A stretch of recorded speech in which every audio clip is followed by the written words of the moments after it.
جہاد اب نہیں ہو سکتا، یہ کس کا نظریہ؟ غامدی صاحب کا۔ غامدی صاحب نے جہاں مختلف اسلامی قوانین کا انکار کیا، وہاں انہوں نے کفار کے خلاف جہاد کا بھی انکار کر دیا۔ چنانچہ وہ اپنی کتاب قانون جہاد کی پیج نمبر 35 پر لکھتے ہیں، قیامت تک کوئی شخص اب نہ دنیا کی کسی قوم پر اس مقصد سے حملہ کر سکتا اور نہ کسی مفتوح کو محکوم بنا کر اس پر جزیہ عائد کرنے کی جسارت کر سکتا۔ مسلمانوں کے لیے قتال کی ایک ہی صورت باقی رہ گئی، اور وہ ظلم و عدوان کے خلاف جنگ ہے۔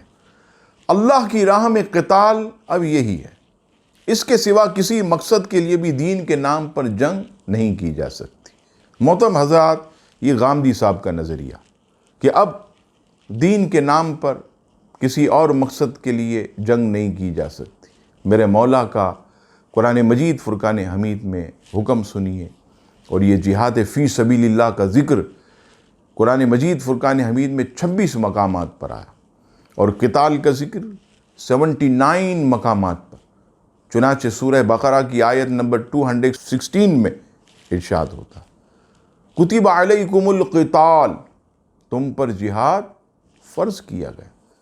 سورہ بقرہ کی آیت نمبر 190 رب کریم فرماتا، اور تم اللہ کے راستے میں ان لوگوں سے لڑو جو تم سے لڑتے ہیں۔ معلوم ہوا کہ جہاد و قتال کا حکم ہمیشہ کے لیے۔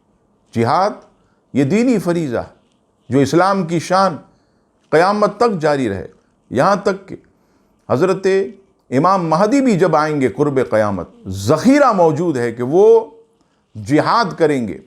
حضرت عیسیٰ علیہ السلام احادیث کے مطابق دوبارہ جب آپ دنیا میں تشریف لائیں گے تو آپ بھی کفر کے خلاف جہاد کریں گے، اور ایک خبیث دجال کو آپ جو ہے وہ کیفر کردار تک پہنچائیں۔ تو یہ غامدی صاحب نہ جانے کس قوم کی ترجمانی کر رہے ہیں، وہ ذرا سوچے کہ وہ قرآن مجید فرقان حمید کا انکار کرے، وہ قرآنی فریضے کا انکار کر رہے ہیں۔ اللہ تعالیٰ ایسے لوگوں کو ہدایت عطا فرمائے، آمین ثم آمین۔